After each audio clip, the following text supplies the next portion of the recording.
We're going to finish up our discussion of glycolysis by thinking about the most notable aspects of the energy of this metabolic process. So what we can do is take each step of glycolysis and figure out the Gibbs free energy that this reaction experiences under biological conditions. So the delta G values that we're looking at in this table represent the Gibbs free energy under very specifically biological conditions. And what we see here is that each step, each reaction, has a very distinct delta G, as we expect. But one thing that kind of jumps out at us is that there are really only 3 reactions that have a delta G that is a notable scale. So the very first reaction is the conversion of glucose to glucose 6-phosphate. Here we notice that we have a delta G that's negative 33.9 kilojoules per mole. This is a very spontaneous process. The third reaction, which corresponds to the conversion of fructose 6-phosphate to fructose 1,6-bisphosphate, is also a spontaneous reaction. And the very last step in glycolysis is the only other one that is characterized by a sizable Gibbs free energy. The conversion of phosphoenol pyruvate into pyruvate has a delta G of negative 23 kilojoules per mole. So these are the only 3 reactions in glycolysis that have a notable delta G. All of the other reactions, step 2, step 4, 5, 6, 7, 8, and 9, all of these have a delta G value that's very close to 0, meaning that these lie really close to equilibrium. So the only reactions in glycolysis that are not at equilibrium are step 1, step 3, and step 10. If we look at this in a little bit different view, it's even easier to pick this out. So what we're looking at here is the energy landscape of glycolysis. We start with a sugar, glucose, present at a high energy, and we end up with a 3-carbon molecule pyruvate that's at a much lower energy. So the overall process of glycolysis really is spontaneous. It produces a lot of energy, which we know it must for this to be an energy producing process in our bodies.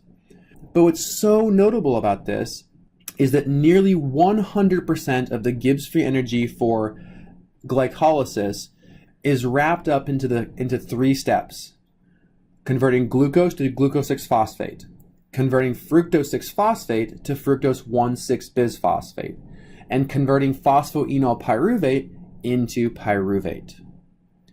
All of the other steps lie at roughly the same Gibbs free energy, meaning they're at equilibrium. They can readily react in either direction. So let's talk about the meaning of this. Okay, so these 3 big steps in glycolysis represent irreversible steps. So what this means is that once we convert glucose to glucose 6-phosphate, we have committed to this process. We've committed to glycolysis. We can no longer convert glucose 6-phosphate back to glucose. This is important for a couple of reasons, but one of the most important is actually that it prevents glucose from being transported outside the cell. The glucose transporters, the proteins that are present in the lipid bilayer that allows glucose to come into the cell, can just as easily transport glucose back out of the cell.